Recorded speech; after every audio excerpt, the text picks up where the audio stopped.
Derek, try and sum up your thoughts on that one. I think when you're 1-0 down away from home, 45 minutes to go, you would obviously think it's not a bad point, but there's a kind of feeling that it should have been a bit more.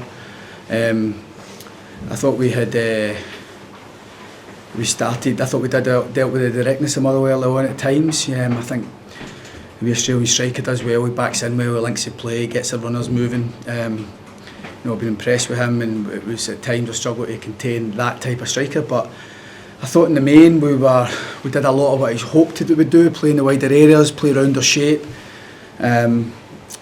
We respond to losing a bad goal. We give away a cheap foul. I think it's Marley is too dippy and drops in too late and ends up chasing it and gives away a foul, which in turn, the one thing you can guarantee in Scottish football, you've got to deal with balls getting into your box, whether it's throw-ins, set plays.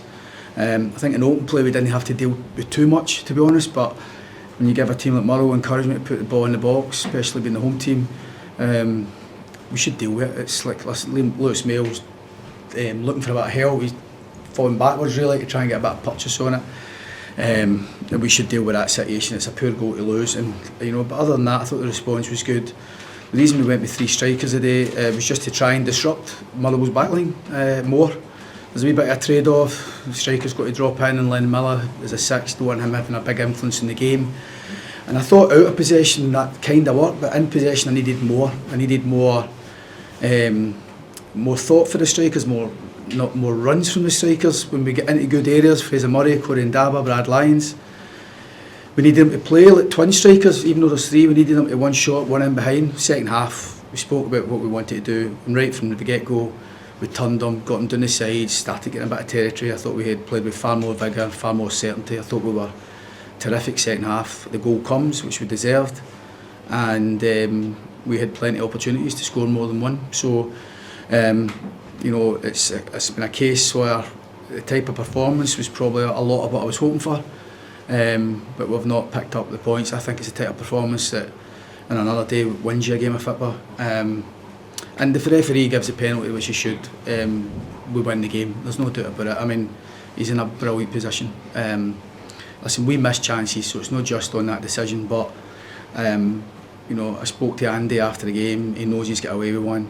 He's caught Brad. It's not a hugely mistimed tackle. It's not a bad tackle. He's not in many real force, but he's mistimed it enough and caught Brad Lyons. It's a penalty kick. Are you surprised that he wasn't called over from ours? Because it was clearly contact. Well, why no? Why no? Just come over and say, are you sure you've seen this right? Just come over and see it. And I don't know why he wasn't. It's incumbent of the VAR official in these sort of instances to come over. And do you know what? See if he still doesn't think, having looked at it again, that it's no contact and it's not enough for a penalty, then that's on the referee. But right now, that decision is now not on the referee. He's got to get a jail-free card because the guy in the VAR room, whoever that is, hasn't told him to come over. And when it's penalty kick incidents like that, and the red card, violent conduct incidents, which he was asked to come over, penalties and that type of thing should always be asked to come over. It shouldn't be just on the referee thing. I think I've seen it for what it is. Because I think if he does see it again, I think he would see what I see, and I think it is a penalty. Just to clarify, mate, he gave the foul against Brad, but it wasn't for diving, it was just a foul for... Do you know what, you'd be better with him sitting here. We can't get him, can we? No. So, do you have a chance to look at the red card case? It seems like another bad decision. So from where we are, my initial thought, we're too far away from it, but in the little monitor that we've got, I was preparing for him to come back on, Casey. I wasn't convinced there was enough in it to be a red card. Now, I haven't seen it back again, and only that first time. So we weren't prepared, because obviously when they do go down, when the referee stands by his decision, and then that's on the referee, because the VAR officials clearly said to him, you need to come over and look at this because you're not sure. He's maintained it's a red card, and then we can make adjustments to try and get around and deal with playing against 10 men.